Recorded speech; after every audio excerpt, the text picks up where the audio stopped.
مساء الخير على أغلى متابعين، يا رب دايما كده تكونوا بخير وسعادة. النهاردة فيديو جديد ووصفة جديدة هنعمل مع بعض فطير العذراء والملاك. كل سنة وانتم طيبين وبركة العذراء كده تكون معانا ومعاكم. القرص دي بتتعمل بالزيت، اقتصادية جدا وزي ما انتم شايفين النتيجة بتاعتها روعة. محتاجة بس شوية تكات بسيطة هنعرفها مع بعض النهاردة، بس أهم حاجة تتابعيني في الفيديو لغاية الآخر. الموضوع يا جماعة مش مقادير وبس، في حاجات كده هقولها في وسط الفيديو مهمة جدا عشان تطلع معاكي أحلى قرص. ناس كتير بتشتكي إن هي مش بتظبط معاها، بس بعد الفيديو ده بأمانة هتعملي أحلى قرص. المكونات بتاعتها اقتصادية جدا زي ما هنشوف دلوقتي. أنا معايا هنا كيلو دقيق، أي دقيق انت تفضليه، جميع الأغراض هيشتغل معاكي. معايا كمان كوباية من الزيت، كوباية واحدة بس من الزيت على كيلو دقيق، وكوباية برضو من السكر، يعني كوباية زيت وكوباية سكر على كيلو دقيق. ومعايا هنا في الكوباية الستانلس اللي انتوا شايفينها دي كوبايتين اتنين من المية. المية دي يا جماعة على حسب نوع الدقيق. انا الدقيق بتاعي بياخد كوبايتين مية لان انا عاملاه قبل كده وعارفاه، لكن دقيق تاني ممكن ياخد كوبايتين الا ربع، ودقيق نوع تاني ممكن ياخد كوبايتين وربع، فتخلي بالك من الحتة دي. وهنا معايا قطعة من البيرة اللي انتوا شايفينها دي، حط عليها معلقة من السكر. لو انت مش هتستخدمي بيرة هتاخدي ظرفين من الخميرة الجافة. ومعايا ذرة ملح بتاعت كل المخبوزات، ومعلقة من الفانيليا بتخلي الريحة حلوة قوي بتاعت القرص بتاعتنا، ومعلقة كبيرة من البيكنج باودر. دي المقادير بتاعتنا بس.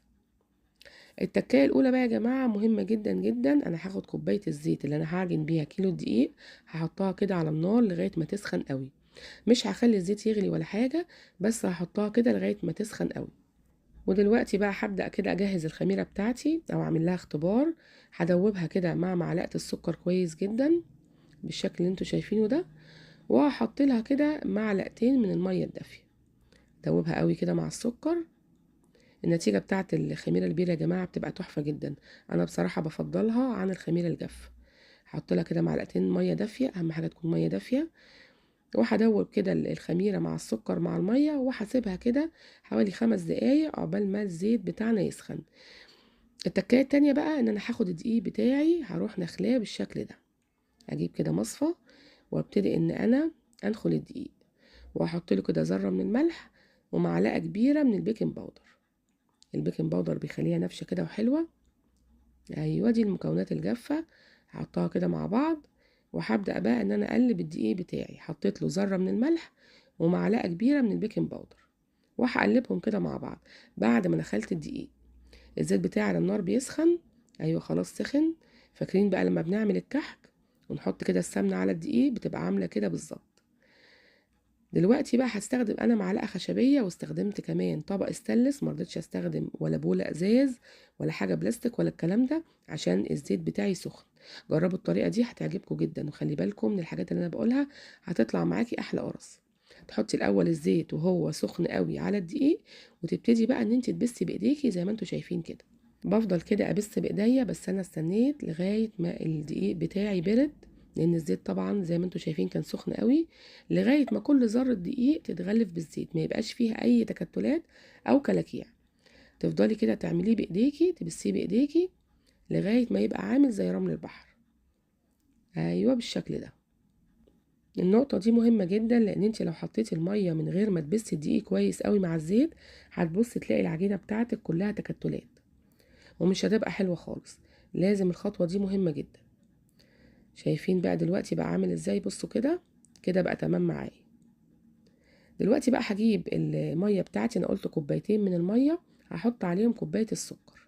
وحاول الميه بتاعتك تكون دافيه الى حد ما تبقاش سخنه بس تبقى دافيه. وحطيت كمان معلقه الفانيليا عشان بتخلي ريحه القرص بتاعتنا حلوه قوي. وهبدا كده احط الميه. يفضل لما تحطي الميه حطيها كده شويه بشويه، عشان انتي ما انتش عارفه الدقيق بتاعك بياخد قد ايه.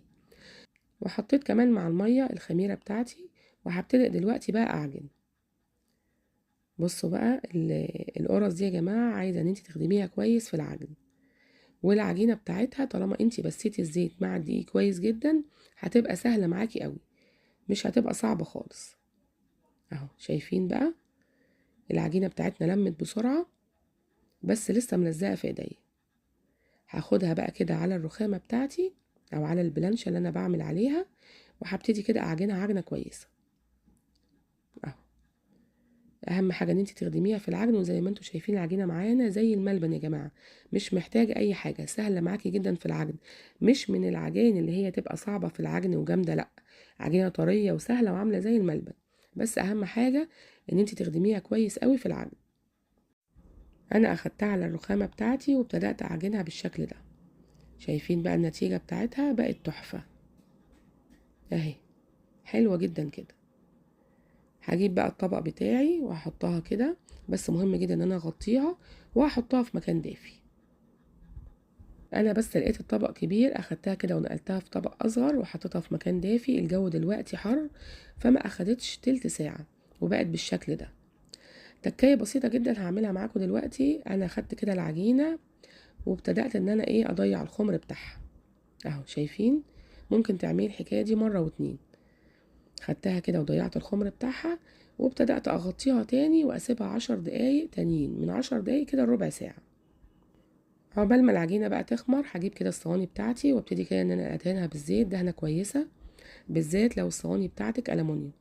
لو تيفال او سيراميك او كده مش هتلزق معاكي، لكن لو ألمونيوم مدهنتهاش كويس هتلزق، فدهنيها كويس بالزيت. خلاص كده عدى عليها ربع ساعة تانية، بقت تمام. هبتدي بقى ان انا اشتغل فيها. هاخدها كده بقى واحطها على الرخامة بتاعتي اللي انا بشتغل عليها، وهبتدي كده بقى ان انا اقطعها. في ناس بتحب ان هي تحشي القرص، وفي ناس بتحب تخليها سادة. انا هقول لكم على الطريقتين. ببتدي كده بقى اقطعها الحجم اللي انا عايزاه، عايزاها صغيرة عايزاها كبيرة براحتك خالص. انا بقطعها بالشكل ده، وببتدي كده ادورها على الرخامة، بتبقى معايا مدورة وبتبقى حلوة جدا. برضو الحتة دي مهمة جدا يا جماعة، عشان تبقى القرصة بتاعتك مدورة كده وحلوة، ما تبقاش طالعة من جنب كده ولا ليها بوز ولا الكلام ده، تبقى مدورة كده ومتساوية وشكلها جميل. انا بقطعها بالشكل ده، ولا محتاجة مقطع ولا محتاجة سكينة ولا اي حاجة خالص. العجينة بتاعتي زي الملبن وبشتغل فيها بكل سهولة. وببتدي ان انا ادورها كده على الرخامة، بتبقى مدورة معايا وجميلة. بعد ما خلصت بقى الصينيتين انا عملتهم سادة زي ما انتوا شفتوا كده، هبتدي دلوقتي بقى ابطط القرص بتاعتي. بس ما تفردهاش فردة جامدة، لا، تبطيطة بسيطة زي ما انتوا شايفين كده، عشان تبقى القرص بتاعتك حلوة وما تبقاش ناشفة، لا، يبقى فيها لبة كده وتبقى تخينة كده وتبقى حلوة. تبطيطة خفيفة كده زي ما انتوا شايفين كده، ايوه بالشكل ده. وبعد كده هسيبها تخمر تاني، هسيبها حوالي ربع ساعة او تلت ساعة، او على حسب درجة حرارة الجو اللي عندك. احنا دلوقتي الجو صيف والجو حر، ما بتاخدش كل حاجة، بتاخد 10 دقايق ربع ساعة مش اكتر من كده اهو. انا هسيبها كده ربع ساعة وبعد كده هدخلها الفرن. بس دلوقتي بقى في ناس بتحب ان هي تبقى محشية. انا جبت كده شوية زبيب وجوز هند، وهبتدي بقى احشيهم بالشكل ده.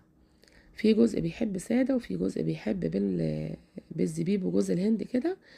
وانتي بتعجني القرص بتاعتك ما تحطيش الزبيب وجوز الهند مع العجينة، عشان ما يبقاش الوش بتاعها كده مخرفش وتبقى مش حلوة.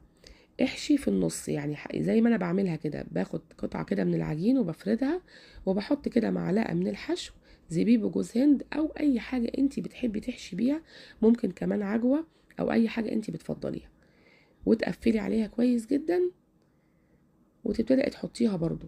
ما تبططهاش ولا اي حاجة غير بعد ما تخلصي الصينية كلها وتسيبيها 10 دقايق، وتبتدئي بقى ان انت تفرديها اهو. بحط الحشوة بتاعتي ايا كان نوعها ايه، بس انا بصراحة بحب الزبيب وجوز الهند، بتبقى حلوة جدا. واقفلها كويس قوي وهحطها بالشكل ده، وبعد كده هفردها. انا خلاص خلصت الكمية بتاعتي، عملوا معايا تقريبا من 28 ل 30 قرصة، والحجم كبير زي ما انتوا شايفين كده. شايفين كل الكمية دي من كيلو دقيق. دلوقتي ادخلها الفرن بقى على درجة حرارة 200. خلي بالكم يا جماعة القرص دي فيها سكر، يعني هتحمر معاكي بسرعة من الأرضية ومن الوش.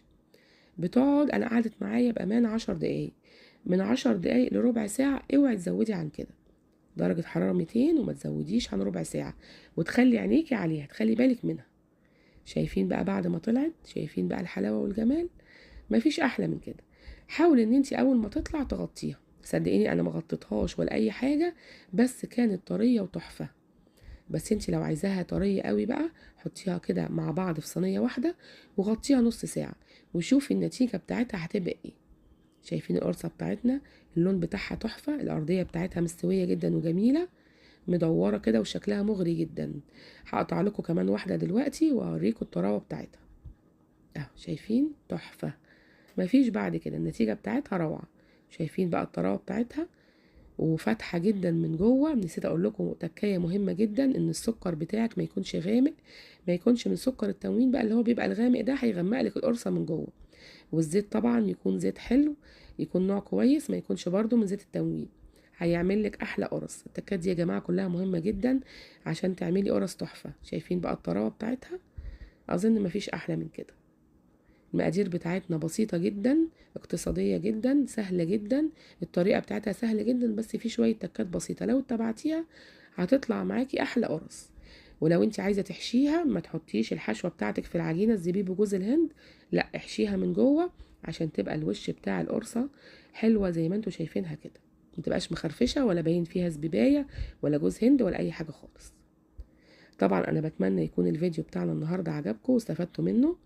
ولو عجبكم بقى ما تنسونيش في اللايك والشير والسبسكرايب للقناة، وتتابعوني على صفحتي على الفيسبوك بنفس اسم القناة مطبخ مرمور. وكل سنة وانتم طيبين.